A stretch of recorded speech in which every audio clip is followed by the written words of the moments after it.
Box 8690 Derby DE1 9TT. UK only. Entrance must be 18 or over. Lines close at 6 p.m. on the 31st of January. Please check the closing time if listening or watching on demand. Good luck. I'm Christopher Hope. From pop stars to politicians, I'll interview anybody in a pub who's got a political opinion. Join me every Friday on Spotify, Apple Podcasts, YouTube or gbnews.com, or wherever you get your podcasts. This is GB News, the People's Channel. Weekdays on GB News. Wake up to breakfast every day from 6 a.m. Followed by Britain's newsroom at 9:30. At noon, it's Good Afternoon Britain. Followed by Martin Daubney from 3 p.m. Only on GB News, the People's Channel, Britain's news channel.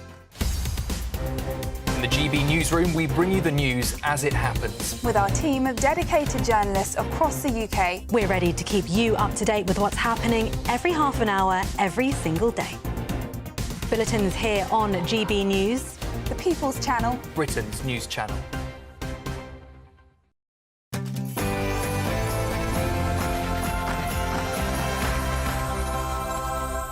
Hello there, it's 6 o'clock. I'm Michelle Dewberry, and this is Dewbs & Co. Coming up tonight, one of the biggest shake-ups of railways in quite some time as operators are set to be brought back into public ownership. Is this a good move or not? Some are not stopping there, though. They say it's time for steel to be renationalised as well. Is it? And how is your local high street looking? So many empty shops, I bet, and a new plan looks set to let local authorities auction off the leases of those empty ones. Is that what we need then to bring life to those high streets again? And let me ask you this, why are so many long-term and high-profile Tories joining Reform UK? Also, Michel Barnier looks set to be the shortest serving PM in French modern history. Will you be shedding any tears over that?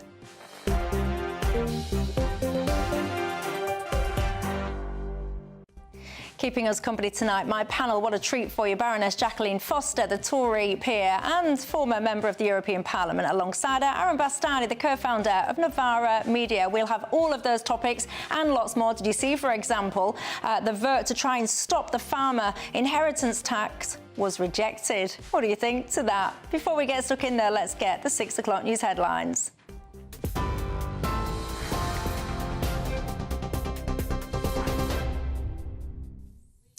Thanks, Michelle. Good evening. It's just after 6 o'clock. Here are your latest headlines from the GB Newsroom. The CEO of United Healthcare, Brian Thompson, was reportedly shot and killed in New York City.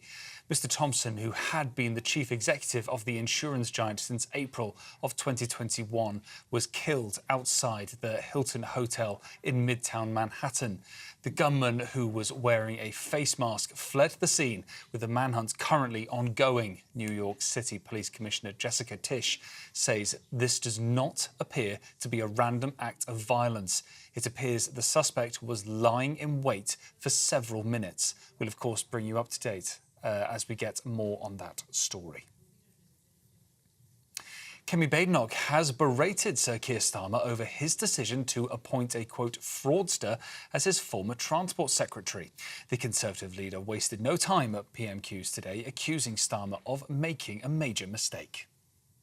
The truth is, he appointed a person convicted of fraud to the cabinet. The first thing she did was bung hundreds of millions of pounds in pay rises to her trade union friends. Wasn't this a fraud on the British people? Moving on from Louise Hay, Kemi Badenoch claimed to the Commons that Labour's budget is an even bigger fraud on the British people. She accused Sir Keir Starmer of refusing to listen to businesses who are calling his plans catastrophic.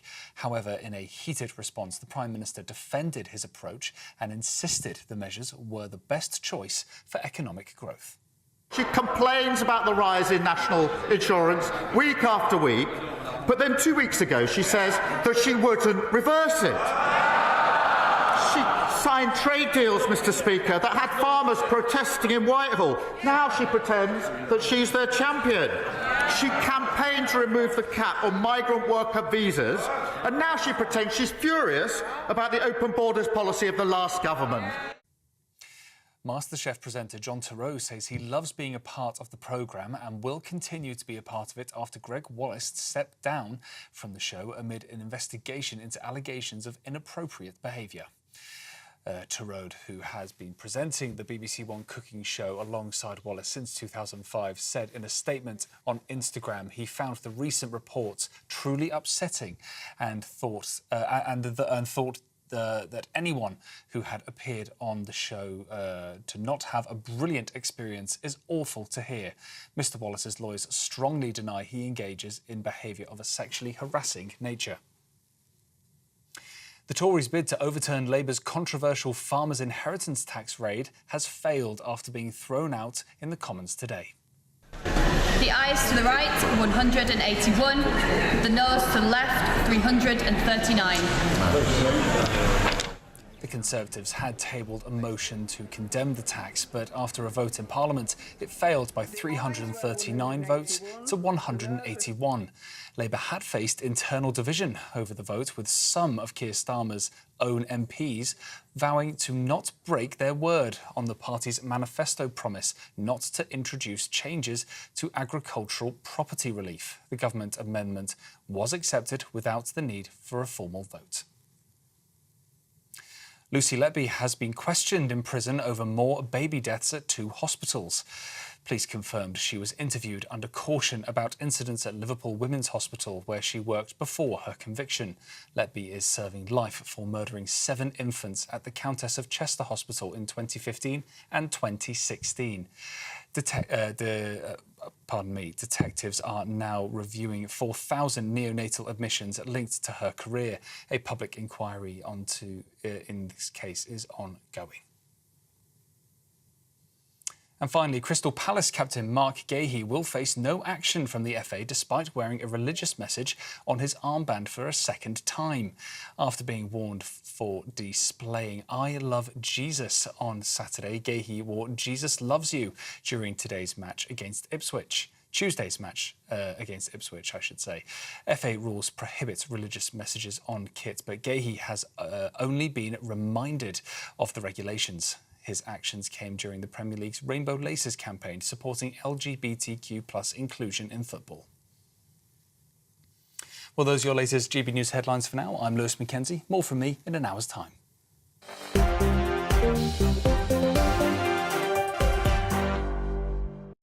Thank you very much for that, Lewis. My name is Michelle Dewberry and I'm keeping you company until 7 o'clock tonight. Alongside me, I've got my panel.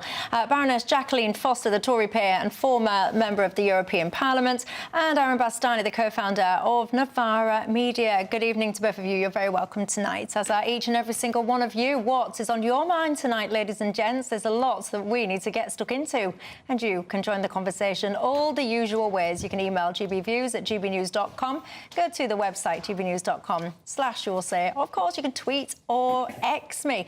I have just got to pick up, though, on that story you will have seen on the bulletins there. That manhunt now that's underway, I just find it absolutely staggering that in this day and age you can be gunned down in this way. We're talking about a healthcare boss. He's on his way to an investor meeting, shot down at 6:45 in the morning. Like, look at these pictures, ladies and gents. And if you can't see because you're listening to the radio, I shall describe them. You've got a fella with a backpack and he's got his gun, and then you've got him essentially pedalling off on an e-bike. I mean, I've never been some kind of hit woman in all my life, but if I was intending to go up to someone and shoot them at very close range, I probably would choose a faster getaway vehicle than a push bike. What do you think to this? They don't know who's done this. They don't know the motive. It's pretty shocking stuff, isn't it? It's pretty extraordinary. So you've got the time of the day, like you say, that's quite unusual. He had a change of clothes. There was apparently a silencer. So one presumes it's professional, even though he hasn't used the most professional means of that's what I mean. Getting away. That's what's I fancy myself as a little bit of an armchair detective when things like this happen. So I try and work it all out, what's gone on, what's the motive. And the bit that's thrown me is it's the fact that he has just jumped on that push bike. Because I don't know if you've ever tried to hire one of those e-bike things or whatever. They can be quite temperamental, to say the least. Anyway, look, fascinating stuff there. Obviously very tragic for this man. He was only 15, a father, very, very sadly lost his life. So we will follow that story. And if there are any updates, we shall bring you them. But just to reiterate, it's not apparently a random act of violence. It was very targeted. What would make someone target one of these healthcare bosses in this way? If you're an armchair detective like me, you can get in touch and tell me. But of course, a family in mourning tonight. So shocking stuff in Manhattan. But look, let's bring it back to this country, shall we? Because one of the biggest shake-ups of quite some time when it hits our railways here. We're going to find ourselves in a situation now where train operators will be nationalised. I mean, we knew this was coming anyway, didn't we? It's something that's been discussed and promised by people on the left for quite some time. Where are you on this, Jacqueline? Do you think it's a good move? I think it's very debatable, and we've been scrutinising this legislation in the House of Lords. I think where there are huge questions is obviously, just for those that don't know, the track is already still part of the national infrastructure. So we're actually looking at the train companies themselves. We've been trying to get information out of the government in terms of the business impact assessment.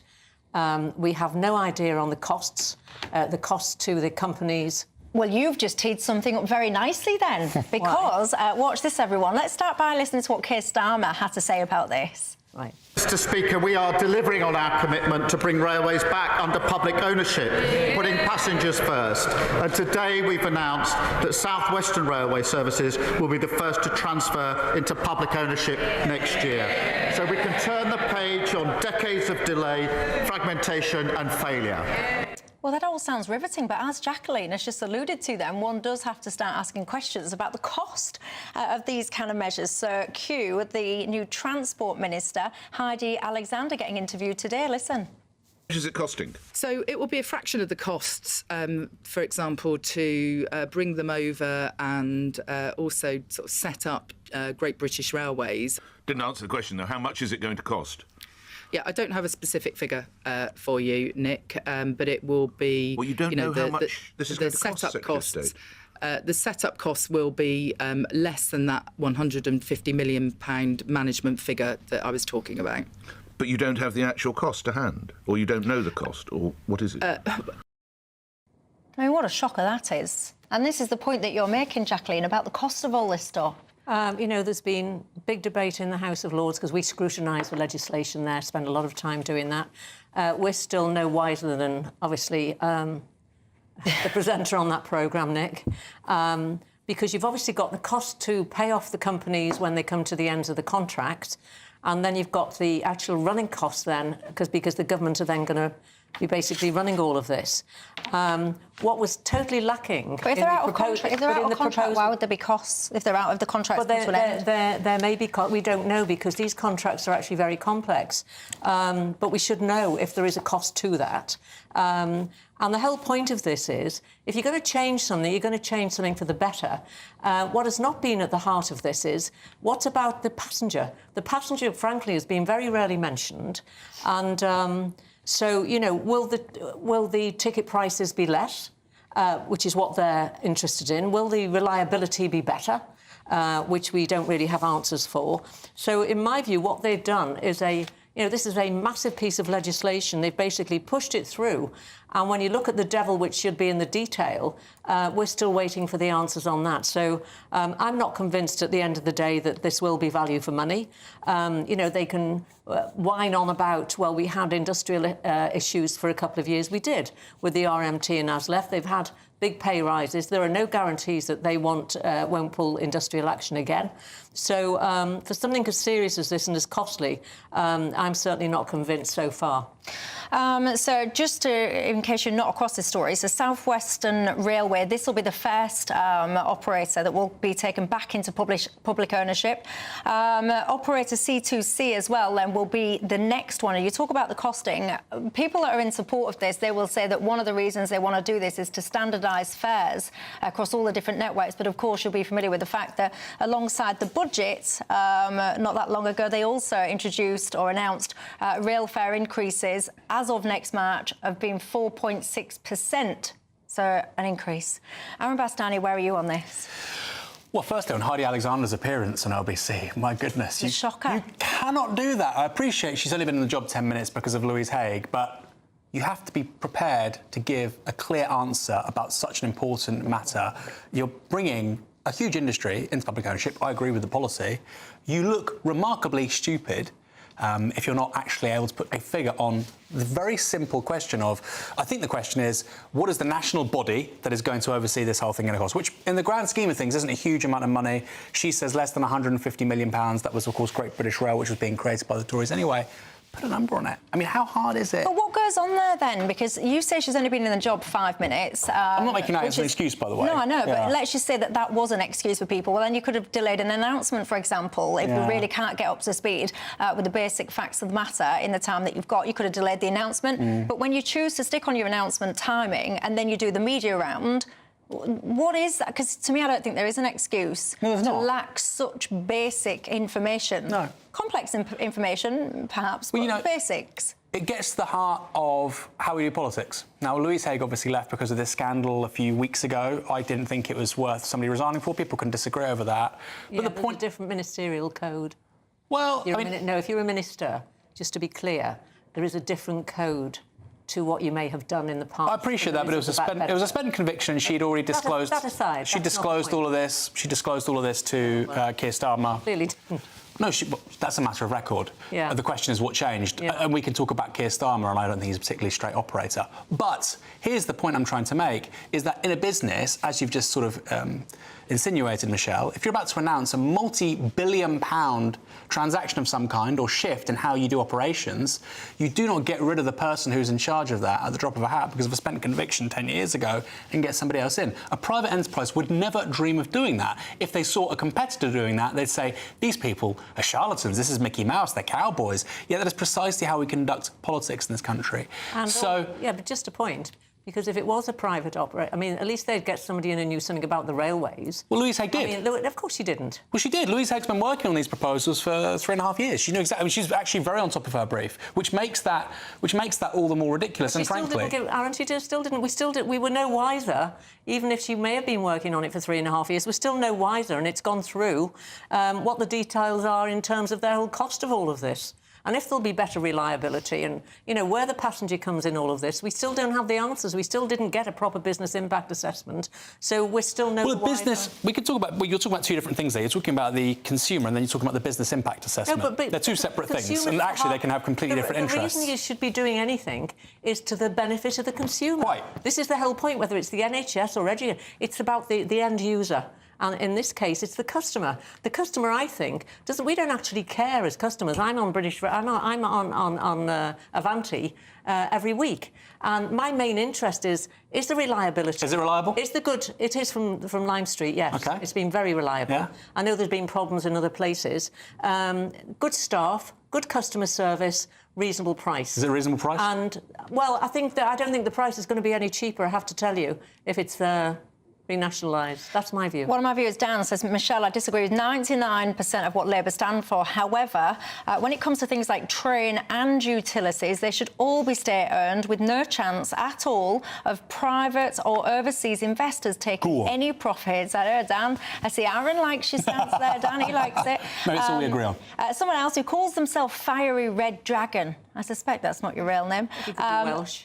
Yeah, you could be Welsh, actually. It's a good point. You say, what about for all of us for whom rail travel is not an option? Us rural Brits, we can't just jump on a plane. When will people start focusing on our transport journeys? Well, if you're in rural Britain, you might be familiar with the fact as well. There was just that vote, wasn't there, literally about an hour or so ago when it came to the farming inheritance tax and whether or not that would be reversed. You'll be interested to know that the answer to that was no, it will not be. I'll look at that a little bit later on in the programme. I also, though, after the break, want to talk to you about high streets. Has yours got many empty shops? There's a solution now that might fix it and return the life back to the high street. Will it work? I'll see you in 2.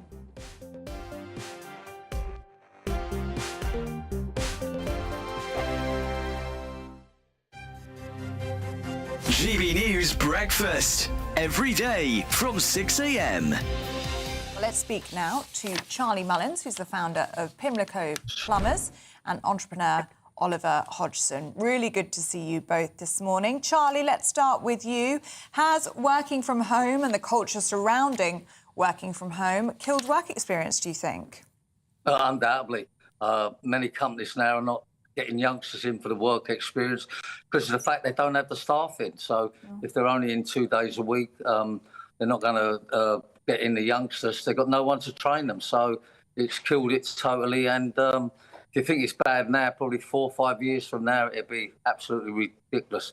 This working from home, I said from day one, is going to kill youngsters' futures, youngsters' careers, and getting people into the workplace. So now the damage is showing through, unfortunately. COVID finished a couple of years ago. The working from home should have stopped and get people back into the workplace. I mean, Oliver, you have to say it's difficult to see how people in a work-from-home environment can do any sort of on-the-job training at all. It's really interesting, the work experience piece, actually, because we ran an internship program in the summer here. We had 5 people in the office in person and they really thrived. But we did have a couple of people who joined remotely because of their own reasons, right, and where they were. I think it's a bit more nuanced than that as well, because I've got clients who have completely remote teams. Now, I don't. I have an office and our team are based in here. But our clients who do, they're able to offer work experience opportunities digitally with fantastic technology to people across the world, right? So they have people in their team who are working from all sorts of different continents, which is obviously fantastic. But I agree with Charlie, right? You cannot knock in-person engagement. You cannot knock being in the office. GB News, the People's Channel. This is Britain's Newsroom, where your voice matters. It's just astonishing. With expert analysis and honest opinion, we don't just keep you informed. We bring you unique perspectives you won't see anywhere else. Can't argue with any of that. When the news happens, it happens here. On Britain's Newsroom, weekdays from 9:30 a.m. Only on GB News. Join me, Nana Akwe, for an informative, interactive news programme with a difference. It's fun. No, you didn't say that, Dave. I'm so surprised. I think there's an element of truth to that. Join me from 3 p.m. every weekend, only on GB News, Britain's news channel. Nightmare commute? Kick it up a gear with GB News Radio. You can listen online and on DAB+ and on the GB News app. We're also on TuneIn and the Radio Player apps. From the school run to rush hour, get revved up with GB News Radio. We are the People's Channel, Britain's news channel.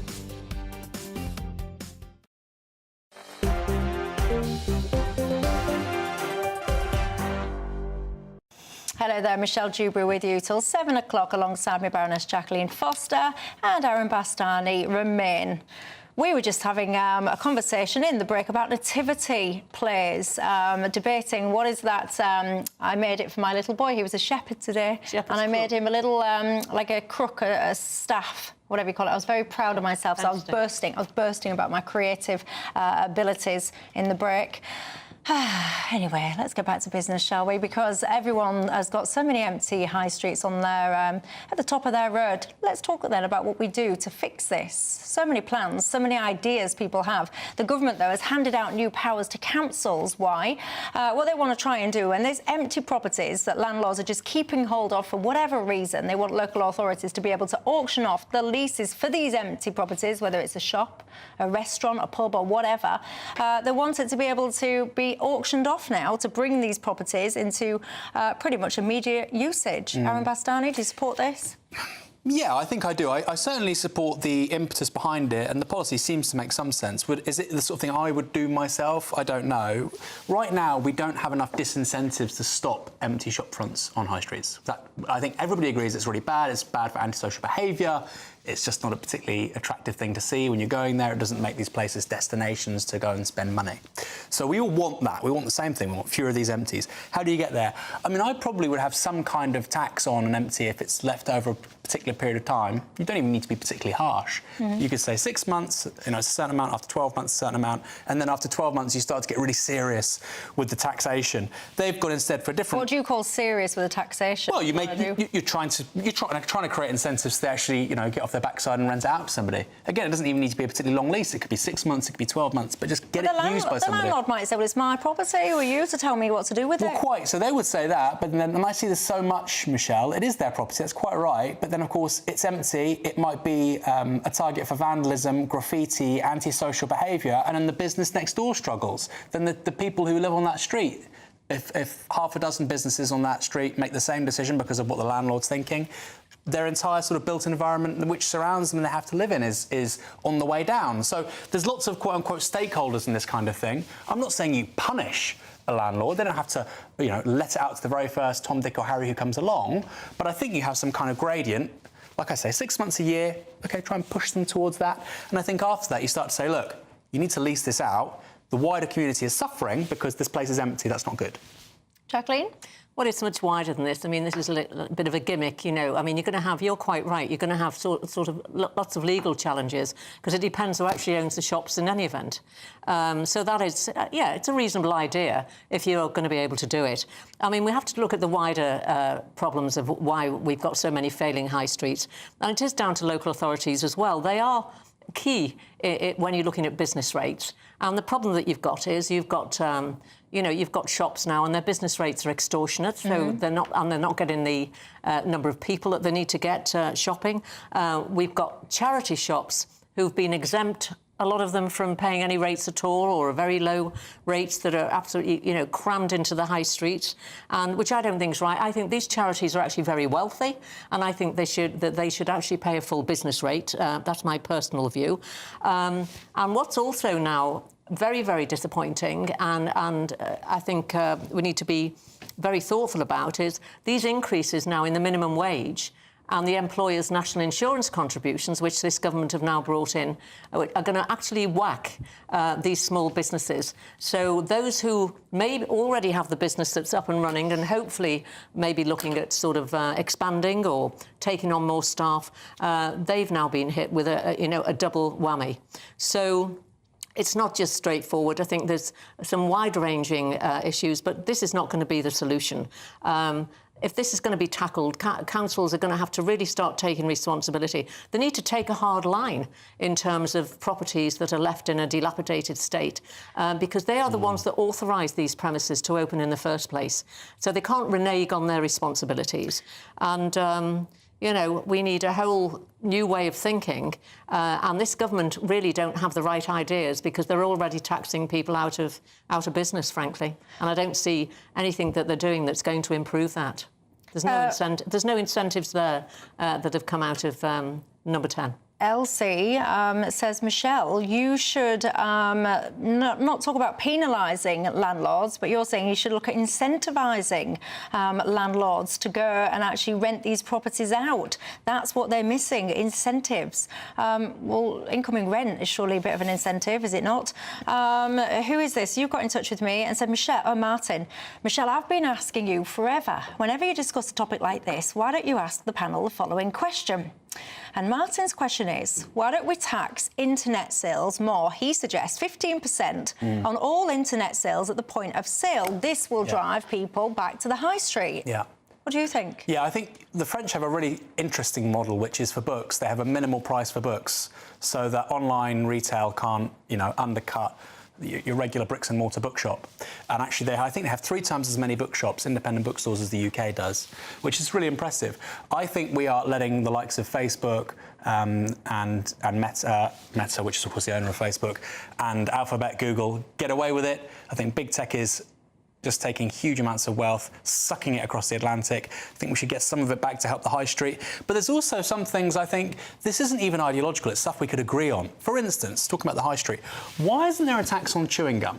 I walk along my high street, there is just absolute crud everywhere, all over the streets.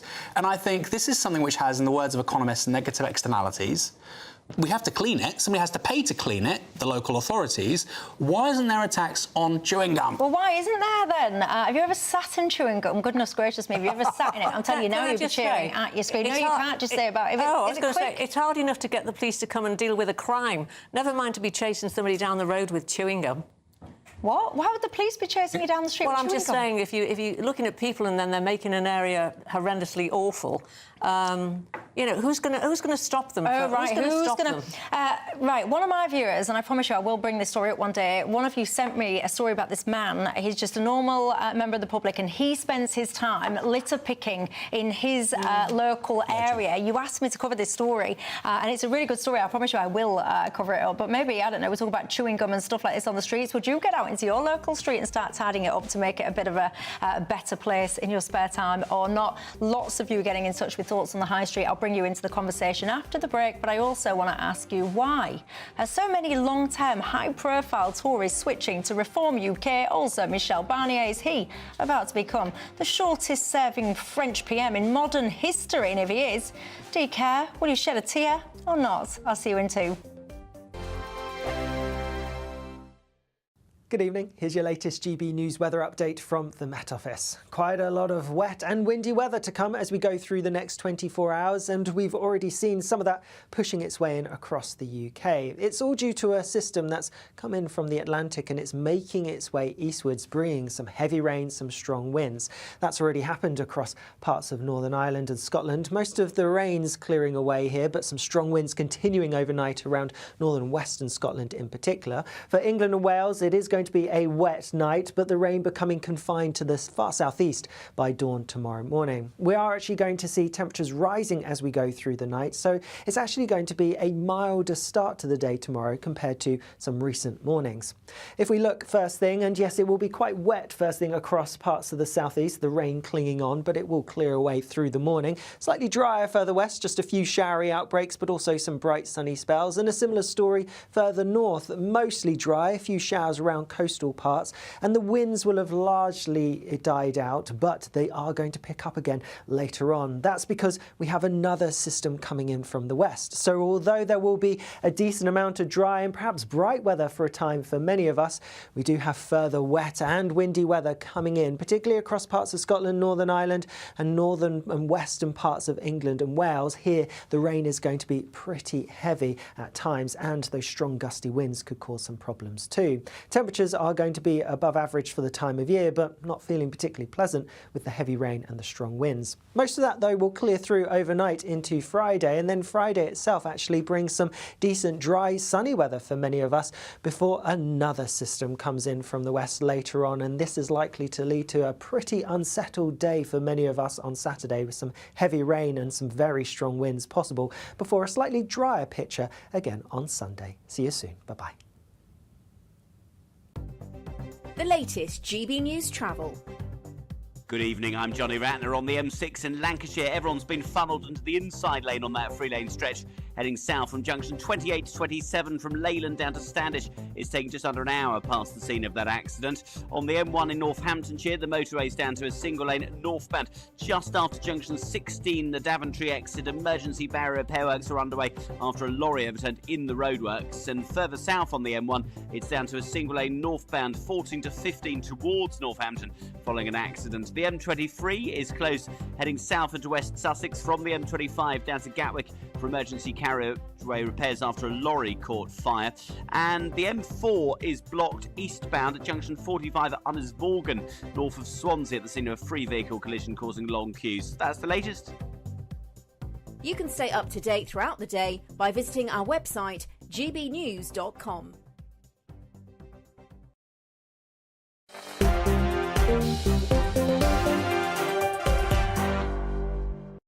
Hello there, Michelle Dewberry with Dewbs & Co. till 7, alongside me, Baroness Jacqueline Foster, the Tory peer and former member of the European Parliament, and Aaron Bastani, co-founder of the Novara Media. If you've just joined us, you've just missed debates on the High Street. So many of you getting in touch with your ideas about how you could revitalise it. So many of you getting in touch and saying parking. Michelle, this is very simple. If you sort out the parking, you will sort out the High Street. I can't tell you how many people have got in touch with that. Lots of you as well. I said, Michelle, my High Street is just basically pretty much just a whole flurry now of barber shops. I bet you lot have got the best hairdos in Britain then, down your neck of the woods, have you not? I raised my eyebrows about what might be going on there. I think we'll all have our ideas as to what that might be. But look, let's just talk, if we may, about the farmers, because you will have seen today the MPs were voting on whether or not to reverse that measure, the farmers' inheritance tax. I've got to say, it was kicked out, basically. It was rejected, so this tax will continue. 339 votes to 181. So, yes, that will continue and will go ahead. But the thing that I find interesting, 70 Labour MPs abstained for this. Of course, this was a Tory motion. What do you think to this, Aaron Bastani? So 70 Labour MPs have decided, for whatever reason, that they're not going to share their personal feelings on this position. Should that be allowed? I think it's quite cowardly. I do. Yeah. I mean, you can imagine certain instances where, of course, it seems reasonable, but on a quite clear-cut policy matter, you're either for or against something like this, aren't you? If you think, look, we have to pay down the budget, deficit is too high, yes, it's not that good, but there is tax avoidance issues around this, etc., then vote for it. If you disagree, vote against it. But we know why they're not, though, because when it was Keir Starmer, they had that kind of vote about whether or not to scrap the two-child cap.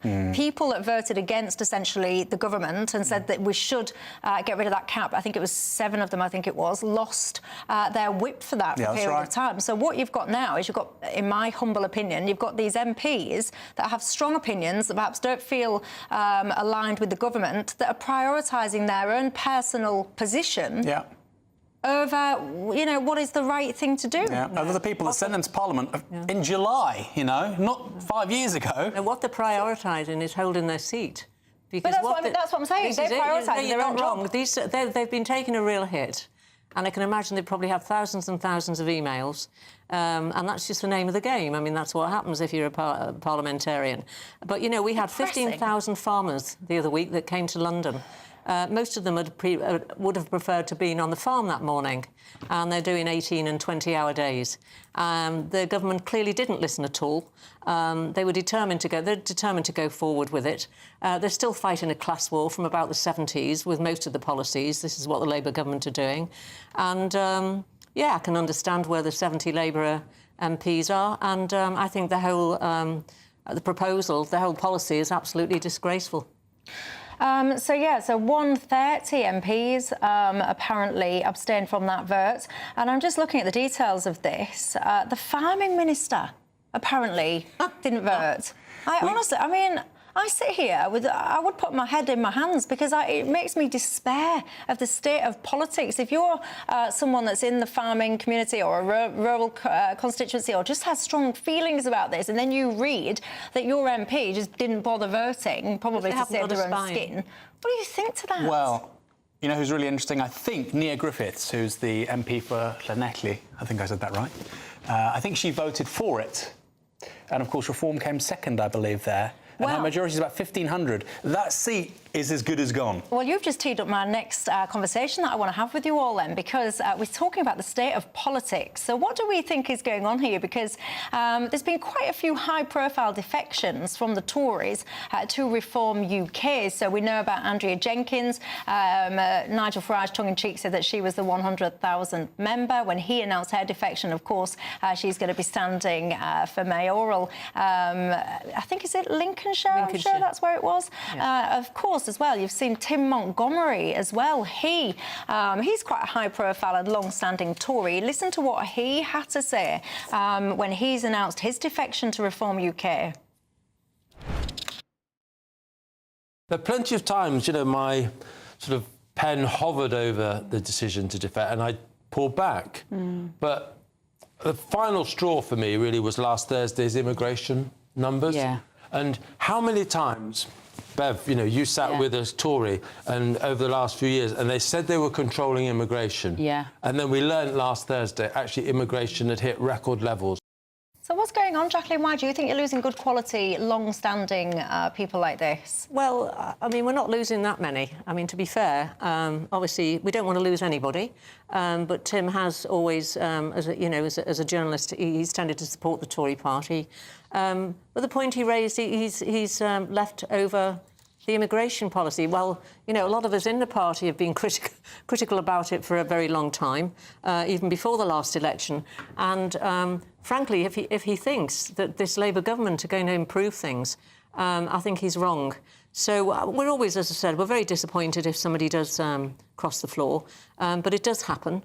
And would you be tempted? Would I be tempted? Yeah, to join Reform UK? No, I wouldn't actually, because the thing is, the policies of Reform UK and the views of Reform UK are actually Thatcherite policies. They're what I have done my whole life, really, so you're along with as a them, politician. I'm a small state, low tax, I want proper controlled immigration. Yeah, so you're reformed, you're aligned with them then? No. What reform have come up with or said that they stand for, I've actually, and the Tory party, if we looked at where we were really under the Thatcher regime, it really is what reform is saying now. And we moved, the trouble is, we started moving, drifting more to the left or centre-left. Yeah. And this is why a lot of us were actually unhappy, but we didn't jump ship, because my view is if you don't like something that's going on in your party, you stay within your party and you fight your corner, because we need to get the Tory party back on track. We know that we were sidelined very badly with COVID and obviously with Ukraine and the energy prices, and they were, you know, you can't ignore that. Nevertheless, we allowed immigration to become basically far too high, and then we were not dealing with obviously the illegal immigration well enough.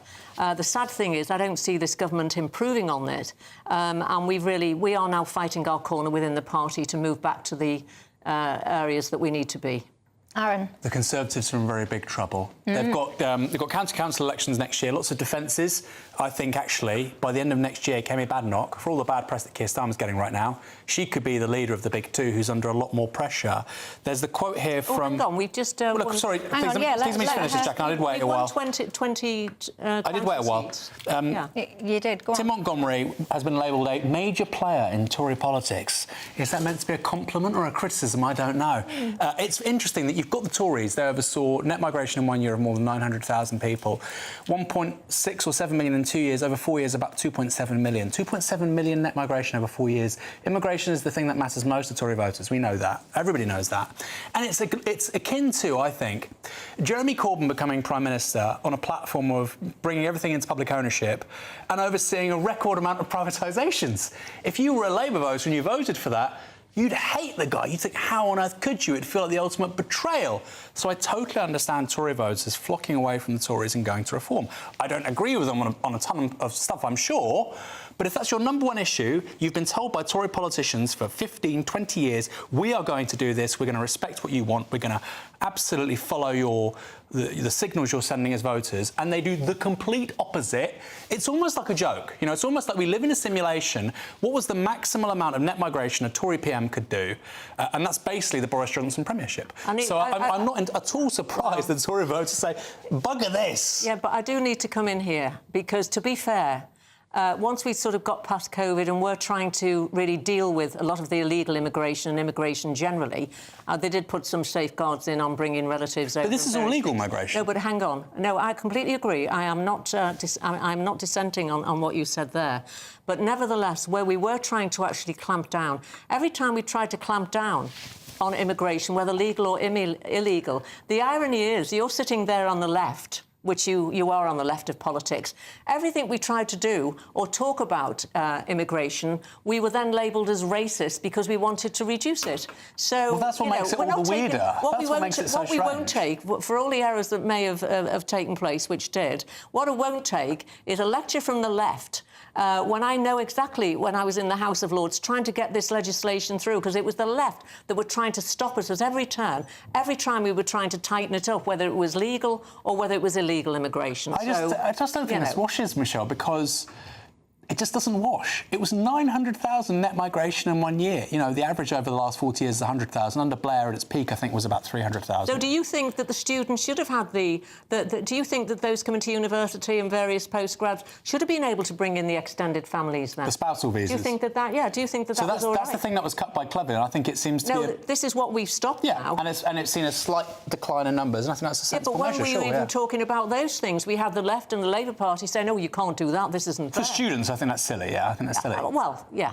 Who do you blame for the consequences on some of the rules that were in my view? Well, who do you blame for all of that? Because it's an absolute out-of-control mess. Keir Starmer essentially said that the Tory party had overseen an open borders experiment, didn't he, the other day? I mean, really, do you think anyone is actually going to be able to... responsibility. It was our fault. It was on our watch. and we allowed it to take place. Well, there you go. And do you think anyone is ever actually going to fix it? Do you think Reform UK, if they got in, do you think that they would be the ones to fix it or not? Look, talking about fixing things, I'll tell you someone who's not doing a great job, Michel Barnier. Do you think that he potentially might find himself being the shortest-serving French PM in modern history? And if so, will you be sitting there crying tears or not?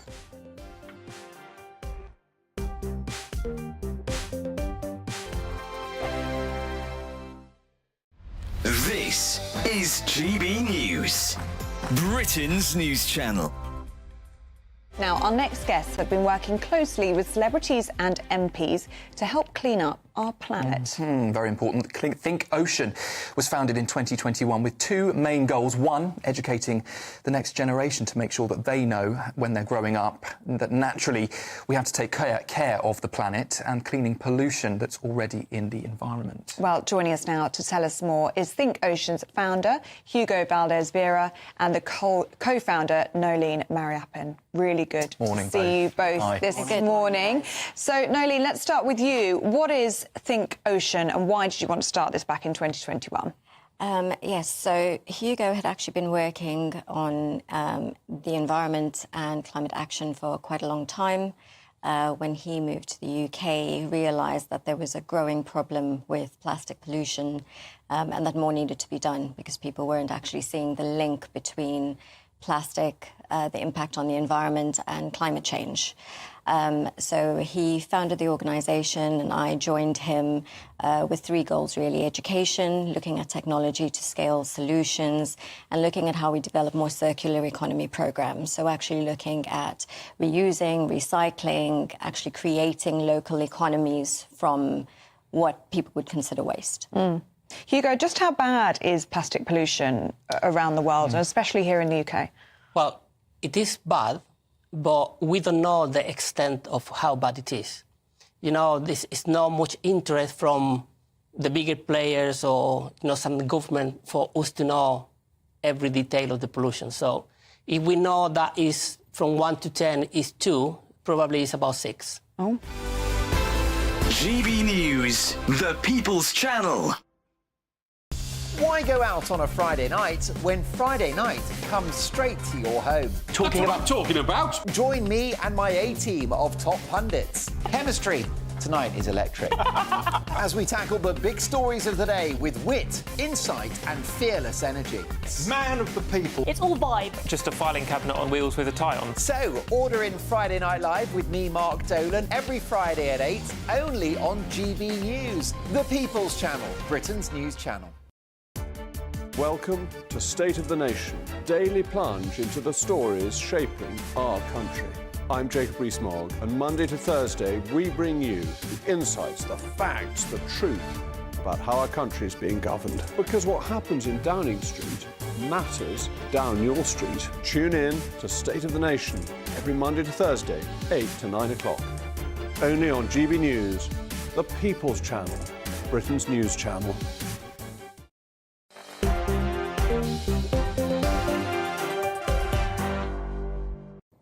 Hi there, Michelle Dewberry with you till 7. Jacqueline Foster and Aaron Bastani remain alongside me. Let's just have a quick focus on what's happening in France, shall we? The government there, what an absolute mess that is. Michel Barnier, a man that many of you will have very strong opinions on. Of course, there's a vote tonight which will essentially look at whether or not he is going to be the shortest-serving PM in French modern history. I mean, it's all a bit of a mess and it's a bit of a pickle over there. Where are you on this, Jacqueline? You know this man anyway, personally, don't you? Well, he was a commissioner in the European Parliament when I was there. He's a consummate politician, a very likeable, very clever man. The thing is, French politics is quite different to ours. They're always working on coalitions, and it doesn't take a lot, actually, to throw them off the rail. I think where they're also under pressure, actually, the government is actually some of the decisions that Macron, as the president, tends to make on the hoof.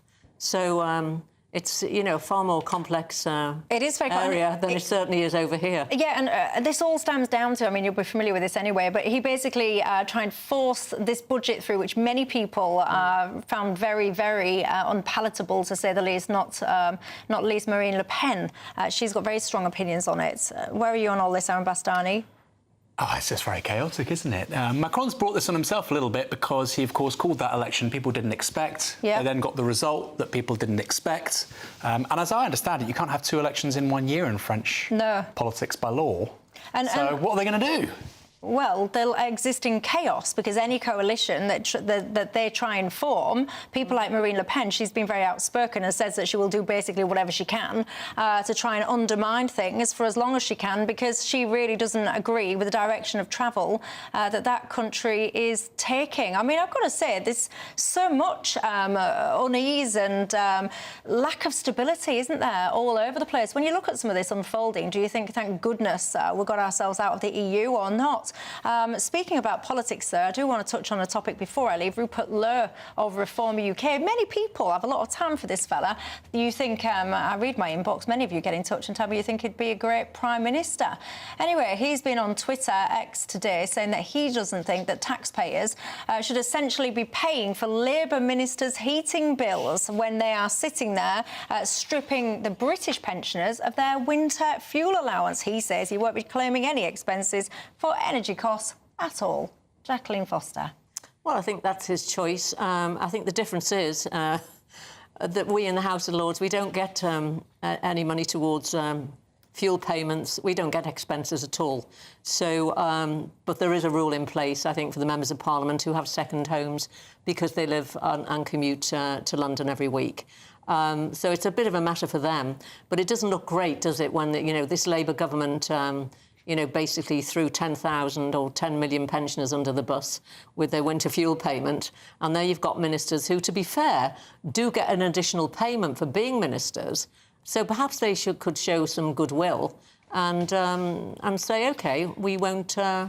we'll pay our own heating allowances ourselves. This kind of kicked off, didn't it, and come under focus. Liz Kendall, she charged £3,182 of your money, taxpayers' money, to pay the energy costs on her second home, and that was between April 2023 and July this year. Aaron Bastani, where are you on this? So Liz Kendall, I think, earns £91,000 basic as a backbencher, an additional £40,000 to £50,000 as a member of the Cabinet. You're looking at £140,000 to £150,000 maybe before tax. She lives in a £4 million property shared with her partner, a very wealthy financier, in Notting Hill. And the poor British taxpayer is paying for her heating. They should not be getting this money. They should not be in receipt of this money. It's one thing to be paying for their staff to do their job properly as parliamentarians. It's another to be warming their home, and you're saying it's for their second home. Well, here's the point. You're not going to have both your homes having the heating on at the same time. So it doesn't make any sense to me. I'd scrap it. I think Rupert Lowe is saying something... Hold on, hang on a sec, right? Go ahead. I mean, far be it from me to stand up for left-wing MP. Michelle. Yeah, I know, but far be it from me. But hold on, so let's just say you've got an MP. Let's just say you've got an MP from, I'll pick Hull. They've got a family in Hull. Yeah. So they've got their heating on in Hull. So they are heating their home because their kids are there, their husband is there, so on and so forth. And then they're having to work in Parliament in London. So, of course, they need to heat themselves as well. So it's not the case that if that individual is not in wherever the constituency is, Hull, and they're in London instead, they've only got one set of heating bills, is it?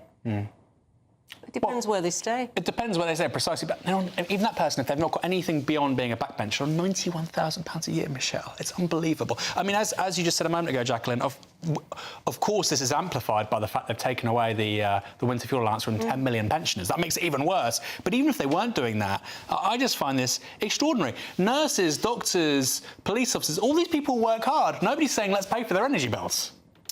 Do you know what I would do if I was the boss? And I always say this to all the time, thank goodness for everyone, quite frankly, I am not.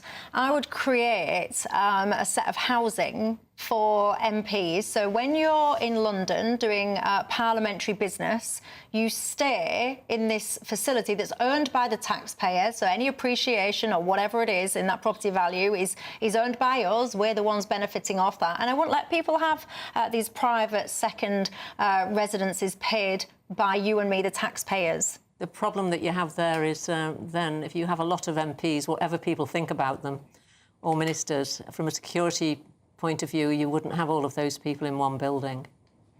Andy says, Michelle, can I just point out that it's not just Labour, is it? Nadeem Zahawi, he was charging expenses for his, Andy says it was his stables. I think there was something like that going on, and it created quite an uproar, but didn't he pay it back? I'm sure, if my memory serves me right, I do think he actually paid some of that back. Bernard says, well, why should we subsidise a mansion and not just a room? We should be... I mean, Bernard, I like your sentiment here, my friend, but how are we going to police this? I mean, how are we going to decide which rooms for heating and all the rest? You could means test it, you could do. But means test what? Because if you've got your MP salary of 90-odd grand, are you saying that all MPs would be out of that? Or well, I think if you're on 140 grand and you live in a £4 million property in Notting Hill, you probably shouldn't get your heating paid for. But then the flip side of that is, if you had to travel, I mean, what am I doing? What am I doing? Sticking up for this randomness, by the way. I think it's all upset. You're actually being practical, because the thing is, they've brought this in probably some years ago, probably for a reason. I mean, and it's an independent body that actually oversees any allowances, whether it's for members of Parliament or whether it's for us. Well, there you go.